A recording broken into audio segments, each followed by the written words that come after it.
আমি তো বিপদে বলছি যে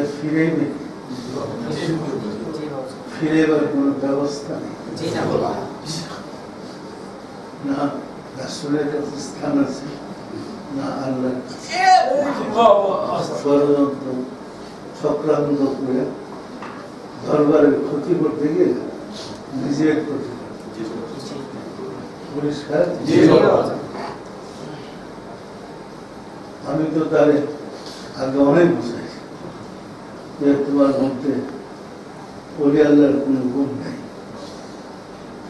তুমি মিথ্যাবাদী, সামনে মিথ্যাবাদী, মিথ্যাচার না হোক পথে চলো, এটা সারো,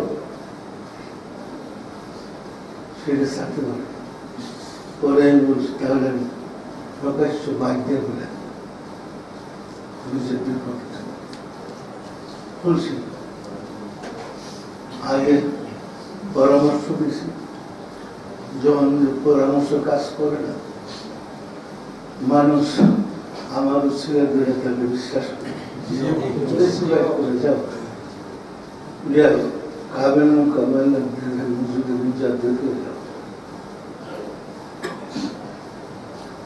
আমি আমার মুর্শিদের দরবারে 12 বছর ছিলাম, এরা বলে 36 বছর ছিলাম, 36 বছর থাকলে এই 36 বছর চুরি করছে, দরবারের টাকা চুরি করে, মানুষের নজর মানবের টাকা চুরি করে কোটি কোটি টাকা, মানুষের মানবের টাকা যা ওর কাছে দিত সব লাগতো, 1-2 টাকা তো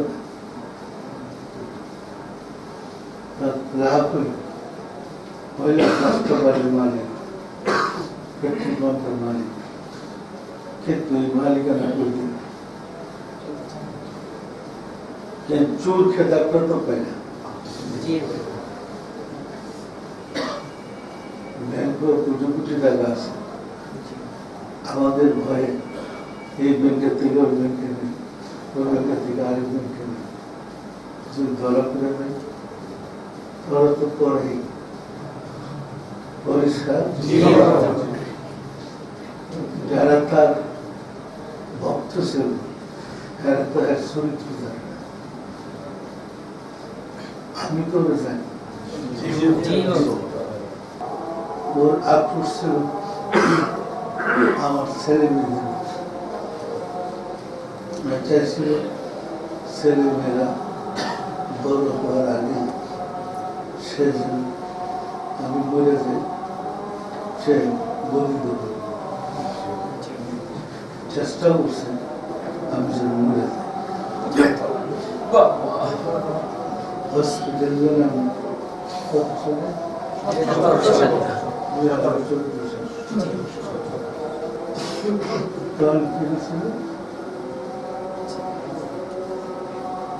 2014 সালে আপনারা জানেন যখন বাবাজান হসপিটালে ভর্তি হয়েছিলেন, তখন 2014 সালে আমাদের এই দরবার হলে ডিউটি করতো কামরুল নামে একটা ছেলে ছিল, তো স্বাস্থ্যবান, আপনারা চিনেন অনেকে।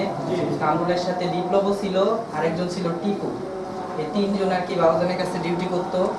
তো এই ডিউটি করার সময় বড়দুলা ভাই বাবাজান তখন কেবিনে, 2014 সালে বাবাজান যখন কেবিনে, বাবাজানের শ্বাসকষ্ট হতো, এই জন্য ডাক্তাররা বাবাজানকে অক্সিজেন লাগিয়ে রাখছিল।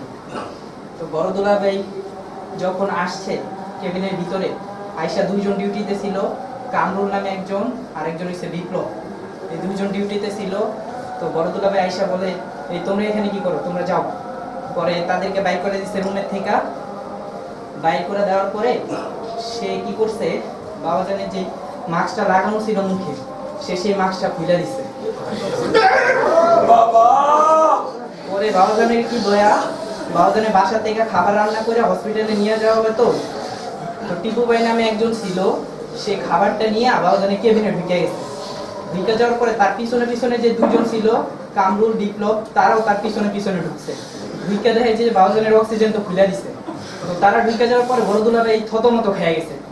পরে তাই অক্সিজেনটা লাগাই দিছে। পরে বলে, এই তোমরা এখানে কেন আসছো, তোমরা এখানে কেন আসছো, এটা বলতে বলতে সে বাইরে গেছে। 2014 সালের এই ঘটনা। তাহলে কি বুঝলেন? বিপদগামী বলছি কেন বলছি?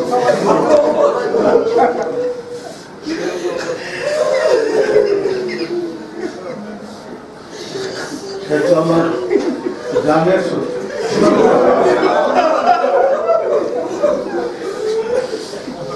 আল্লাহ মারা দিচ্ছে পালন করবে।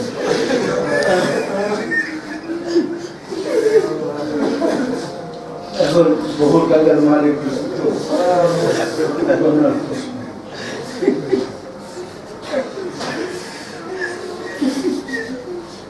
এখন উত্তর প্রদেশ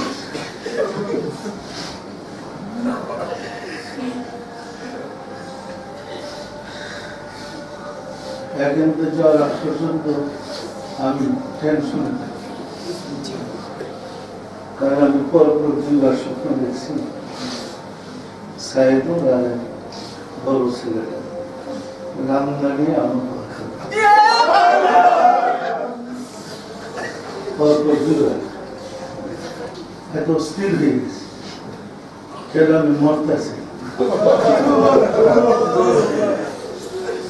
তার চেষ্টা আমি মরলে তখন সে গভীর পরিকল্পনা সে খারাপ ধর্ম গ্রাস করে। এবার যদি আমি তারপর ওপেন ডিক্লেয়ার না দিতাম চরম ক্ষতি হয়ে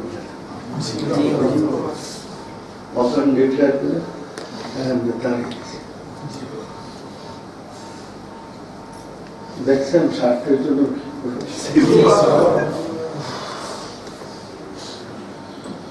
শুধু চাকরি করি, 5টা বাড়ি কিনছে, একবারে একটা পেট্রোল পাম্প কিনছে, আরো কোটি কোটি টাকা ব্যাংক আছে। সব মানতের টাকা, ডাক্তাররা তার কাছে মানতের টাকা দিয়েছে, এটি আর জমা নেই। ভিতরের মহিলারা মানতের টাকা দিয়েছে, মানতের টাকা জমা। ওই টাকার ঘর বিপদে পরিষ্কার। এখন দেখছেন আপনাদের দুলাভাই কেমন, বাইর করাটা উচিত ছিল না? বিদেশ থেকে তার অ্যাকাউন্টে টাকা পাঠিয়েছে, লক্ষ লক্ষ টাকা। ওই সবটাকে নিয়ে গেছে, ওই টাকার দরকার জমা যাদের মতো বিশ্বাস করি। আমি বলছি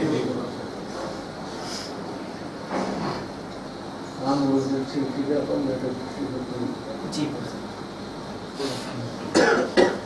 কিছুক্ষণ আগে আমি যেই কামরুল ভাইয়ের কথা বললাম, সে একটা স্টেটমেন্ট দিয়েছে যে বিপদগামী সাইদুর রহমান প্রসঙ্গে।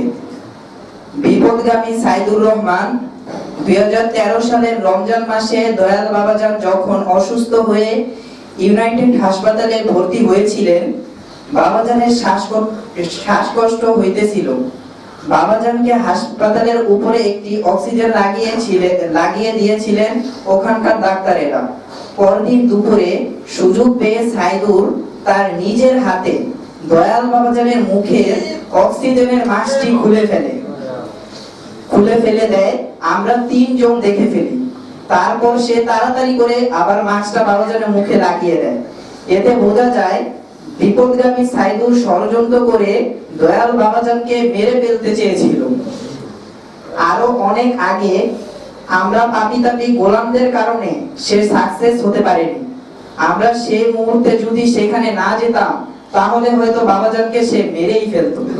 এটা কামরুল ভাই সে নিজে লেখা আমাদের জাহাঙ্গীর ভাইয়ের কাছে পাঠাইছে, মানে তার নিজের স্টেটমেন্ট। তারা 3 জন স্বচক্ষে দেখছিল, তারা এই ঘটনার সাক্ষী।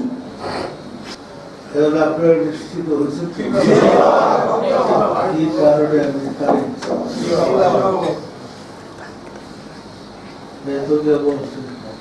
আমার ছেলেরা 4 মাসে অস্ত্র এবং আমার ওই জবাব দিতে আছে। আমার পাশে ছেলেরা অস্ত্র আসে এটি তো প্রচার করতেছে, বলছে এখানে মোহাম্মদ ইসলাম নাই, এখানে এজেদ ইসলাম। মোহাম্মদ ইসলাম ওদের মিরপুরে চলে গেছে। এগুলোকে আপনারা বিশ্বাস করবেন? ওই মহিলাকে জিজ্ঞাসা করেন তোমার পীর কি? আমি তোমাদের পীর হইলে সাহেবের প্রধান আছে, এটা প্রতারক না? পরিষ্কার করে দিই, কোনো বোঝা মিল নেই। ধর্ম থাকলে থাক, না থাকলে ছাড়, কিন্তু বোঝা মিল দিয়ে ধর্ম করতে। মানে সব কথা তো আপনারা